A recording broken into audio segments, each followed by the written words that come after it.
ሰኔ 16 2010 በሺዎች የሚቆጠሩ ኢትዮጵያውያን አዲሱ መሪያቸውን ለመደገፍ ሰልፍ ወጥተው ነበር።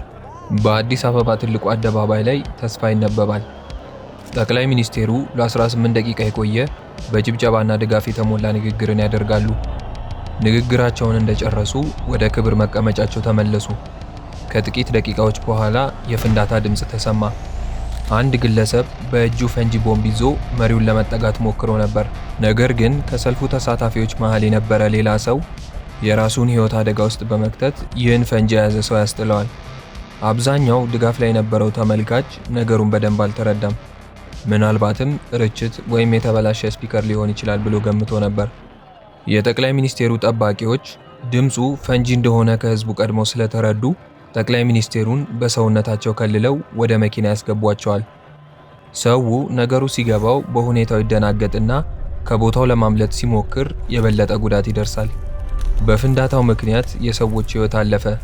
ብዙ ሰዎችም ከባድና ቀላል የአካል ጉዳት ደረሰባቸው። በዛሬው ቪዲዮ የዶክተር አብይ ግድያ ሙከራን አብረን እናያለን።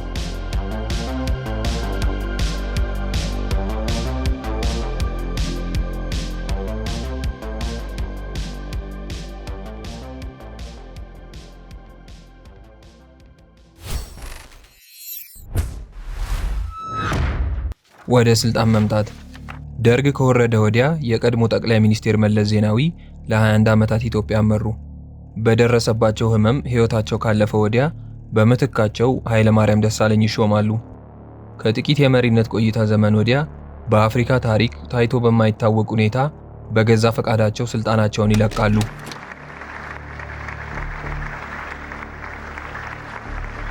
ከዚያም የአሁኑ ጠቅላይ ሚኒስቴር ዶክተር አብይ አህመድ ወደ ስልጣን ይመጣሉ። አዲሱ ጠቅላይ ሚኒስቴር በሚያደርጓቸው ንግግሮችና በሚገቧቸው ቃሎች በህዝብ ዘንድ ከፍተኛ ተወዳጅነትን አፈሩ። አልፎ ተርፎም ሲጠበቅ የነበረው አሻጋሪ መሪ ሙሴያችን እንደሆኑ ህዝቡ ገለጸ። ጠቅላይ ሚኒስቴሩ ስልጣንን ባገኙ 3 ወር ውስጥ ለድጋፍ ሰልፍ ዝግጅት ይጀመራል። የድጋፍ ሰልፉም በመንግስት ፈቃድ ያገኝና መስቀል አደባባይ ላይ ቀጠሮ ይያዛል። ቀኑ ሲቃረብ ህዝቡ ከአንድ ቀን በፊት አመሻሽ ላይ መስቀል አደባባይ በመድረስ ድጋፉን ለማሳየት በከባድ ብርድ ሙሉ ሌሊቱን ያሳልፋል። የመስቀል አደባባይ ጥቃት። 5 ሰዎች ጠቅላይ ሚኒስቴሩን ለመግደል አስበው በአንደኛው ወንጀለኛ ቤት ተሰብስበው ይማከራሉ። ሁለተኛው ወንጀለኛ የሰልፉ ቀን ወደ መስቀል አደባባይ ፈንጂዎቹን ይዘው ለመሄድ የሚሆን ከፖሊስ መኪና ጋር የሚመሳሰል ተሽከርካሪ ያዘጋጃል። ሌሎቹ 2 የእጅና 1 የጭስ ቦምብ ያመጣሉ። የጥቃቱ ሐሳብ ቀላል ነበር። ሰላማዊ ሰልፉን ደጋፊ መስሎ መግባት፣ ከዚያ ወደ ጠቅላይ ሚኒስቴሩ ጠጋ ብሎ ፈንጂውን መወርወር።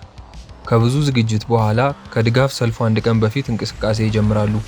3ቱ ወንጀለኞች ፈንጂዎቹን ይዘው ጥቃቱን ወደሚፈጽሙት 2 ባልደረቦቻቸው ይሄዳሉ። 2ቱ ጥቃት ፈጻሚዎች መኪናውንና ፈንጂዎቹን ይቀበሉና ከድጋፍ ሰልፉ ማስጀመሪያ 4 ሰዓት ቀድመው ጠዋት ከመንጋቱ በፊት መስቀል አደባባይ ይደርሳሉ። ከጥቂት ሰዓታት ወዲያ ደጋፊዎች አደባባዩን ሞሉት። አጥቂዎቹ ሰዎች የጠቅላይ ሚኒስቴሩን የድጋፍ ቲሸርት በመግዛት ራሳቸውን ከህዝቡ ጋር ያመሳስላሉ። ልክ ከጠዋቱ 3 ሰዓት ከሩብ ላይ ጠቅላይ ሚኒስቴሩ በጉጉት የተጠበቀውን ንግግራቸውን ይጀምራሉ። ለወትሮው የንግግሬን ማሳረጊያ ለዛሬ የንግግሬ መጀመሪያ እንዳደርግ ይፈቀድልኝና ፈጣሪ ኢትዮጵያንና ህዝቦቿን አብዝቶ ይባርክ።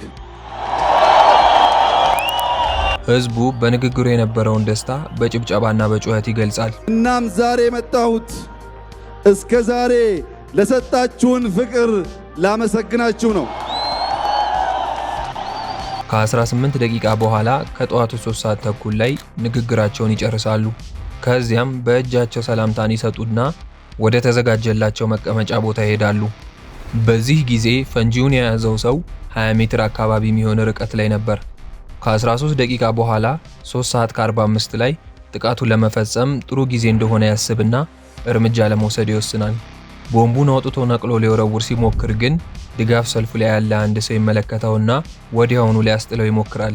በሚታገሉበት ሰዓት ፈንጂው ከእጁ አምልጦ ወደ መሬት ይወድቃል። ወንጀለኛው ነገሩን ስለተረዳ ራሱን ከፈንጂው ለማራቅ ይሞክራል። ትንሽ ቆይቶ ፈንጂው ይፈነዳል።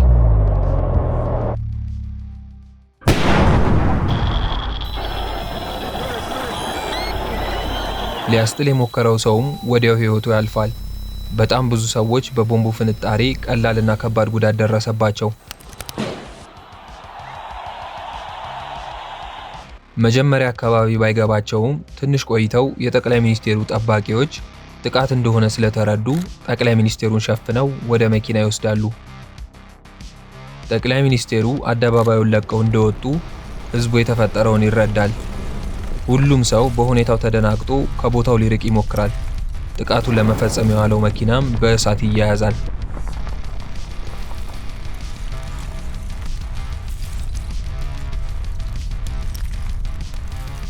የተጎዱትን ሰዎችንም ለመውሰድ አምቡላንሶች መጡ።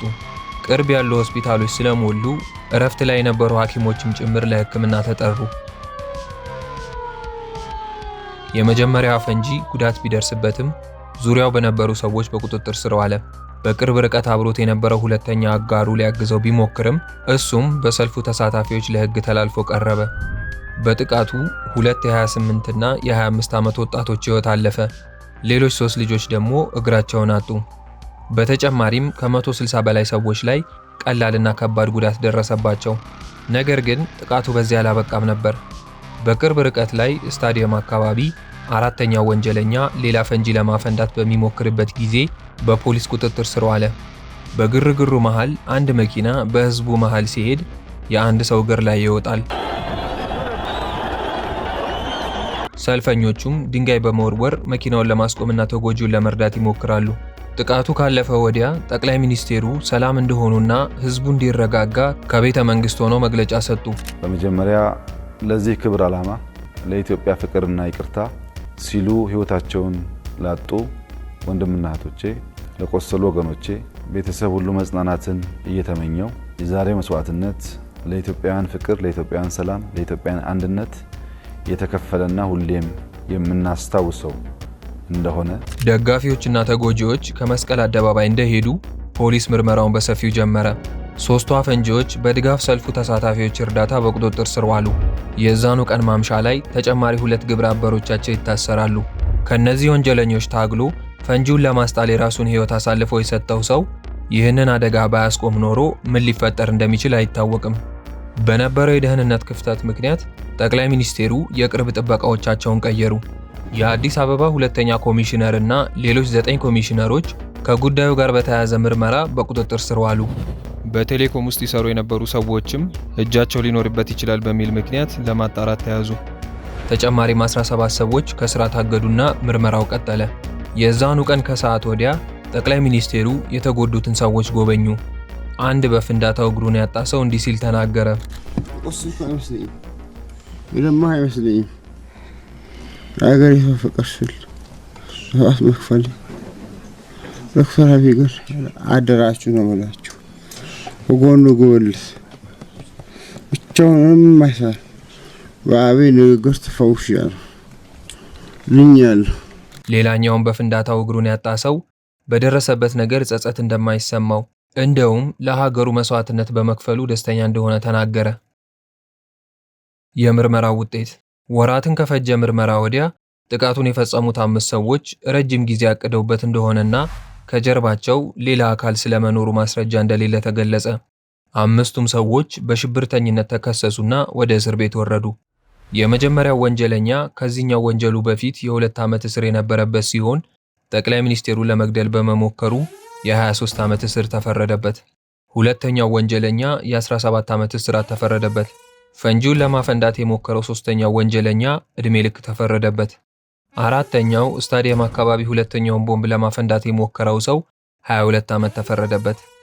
5ኛው ወንጀለኛ ሌሎቹን በማገዝ የ5 ዓመት እስራት ተፈረደበት። መጀመሪያ አንዳንድ ሪፖርቶች ከ5ቱ ወንጀለኞች ጀርባ አንዲት ሴት እንዳለች እሷም ሌሎች አካላት ጋር ግንኙነት እንዳላት ይገልጹ ነበር። ከዚያ ግን ይህ መረጃ ውድቅ እንደሆነና 5ቱ ሰዎች ብቻቸውን ይህንን ወንጀል እንደፈጸሙት ተገለጸ። መሪናት የተባለችው ሴትም ወደ ኬንያ ተጓዘችና ጠፋች።